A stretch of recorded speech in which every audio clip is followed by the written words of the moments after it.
So hi guys, in this video we're going to discuss about few doubts or few clarifications and regarding the one student asked in comment section.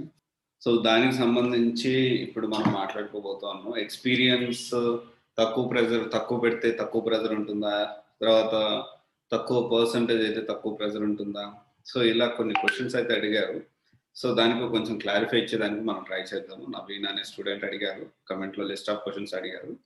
So definitely ఇతను అడిగిన questions almost ఏంటి అంటే ఎక్కువ package అయితే ఎక్కువ work ఇస్తుందా, తక్కువ package అయితే తక్కువేనా, సో వీటన్నిటి గురించి ఒక్కొక్క దాని గురించి మనం ఎక్స్ప్లెయిన్ చేస్తూ ఉన్నాము. సో నేను ఇది చేస్తున్న దానికి రీజన్ ఏంటి అంటే ఇది అందరికీ యూజ్ అవుతుంది.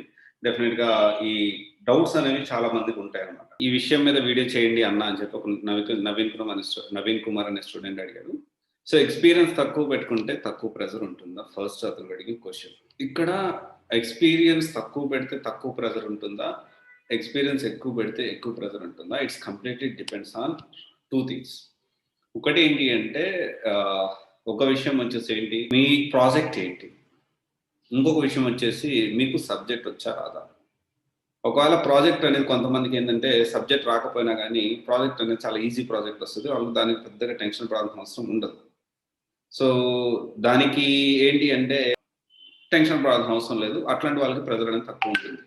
అండ్ అట్ ది సేమ్ లేదు, ప్రాజెక్ట్ కష్టంగా వచ్చింది, అట్ ది సేమ్ టైం ఇతనికి దానికి సంబంధించిన ఇన్ఫర్మేషన్ లేదు, అతనికి సంబంధించిన సబ్జెక్ట్ రాదు, డెఫినెట్గా ఇతనికి కష్టం అవుతుంది, ప్రెజర్ అనేది ఉంటుంది. ఎప్పుడు ప్రెజర్ ఉంటుంది, మనకు ఒక టాస్క్ ఇచ్చి ఆ టాస్క్ మనం ఆన్ టైంకి కంప్లీట్ చేయలేకపోతే మనకు ప్రెజర్ అనేది ఉంటుంది.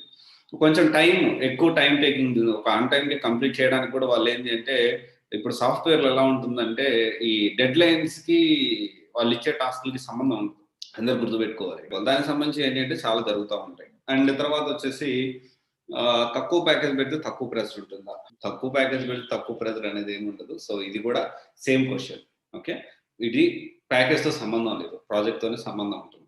ఎక్కువ ప్యాకేజ్ పెడితే ఎక్కువ వర్క్ ఇస్తుందా, డెఫినెట్లీ ఏంటి అంటే వాళ్ళు ప్యాకేజ్ని బట్టి వర్క్ అనేది కొంతవరకు ఉంటుంది, ప్రాజెక్ట్ని బట్టి. At the same time package కూడా ఏంటి అంటే ప్యాకేజ్ ఎక్కువ ఇస్తున్నాం కదా, వీళ్ళకి ఇంకా వర్క్ అసైన్ చేయొచ్చు, ఇంకేదన్నా చేయొచ్చు అని చెప్పిన కాన్సెప్ట్లో డెఫినెట్గా కంపెనీస్ ఉంటాయి. ఇది కొంతవరకు వర్క్ ఇచ్చేదానికి పాసిబిలిటీ ఉంది. బట్ ఇది అన్నిసార్లు జరగకపోవచ్చు, కొన్నిసార్లు ప్రాజెక్ట్ని బట్టి కొంచెం తక్కువ వర్క్ ఉండొచ్చు, కొన్నిసార్లు 10-20 లక్షలు ఇచ్చిన వాళ్ళు కూడా చాలా సార్లు బెంచ్ మీద కూర్చున్న పరిస్థితులు చాలా ఉన్నాయి, అంటే ఊరికే కూర్చోబెట్టి సార్లు ఇచ్చిన పరిస్థితులు కూడా చాలా ఉన్నాయి.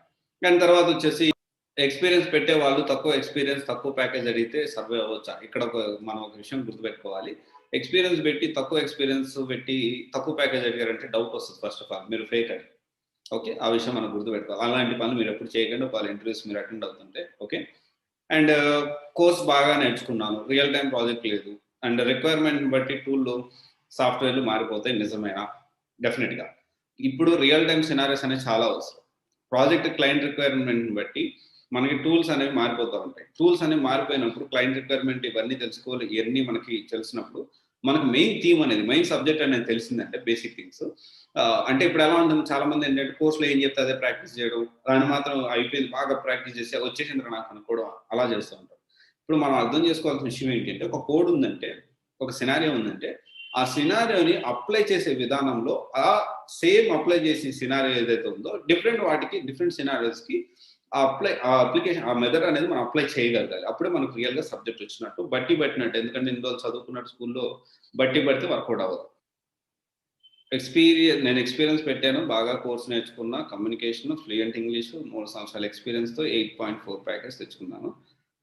అది డిపెండ్స్ ఆన్ యువర్ క్యాపబిలిటీ.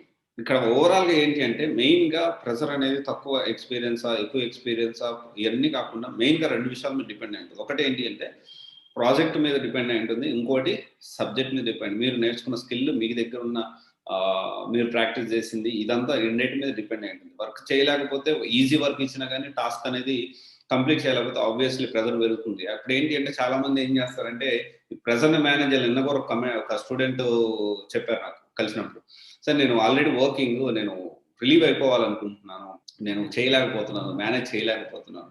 అలాంటి పనులు చేయకండి. ఎట్లాగైనా కానీ డే అండ్ నైట్ కష్టపడైనా కానీ మీరు జాబ్ని నిలబెట్టుకునే పరిస్థితి అనేది మీరు ప్లాన్ చేసుకోండి. ఓకే, ఇది ఒకసారి ఆలోచించండి. ప్రెజర్తో అంటే వర్క్ ప్రెజర్ లేకుండా ఏ పని ఉండదు.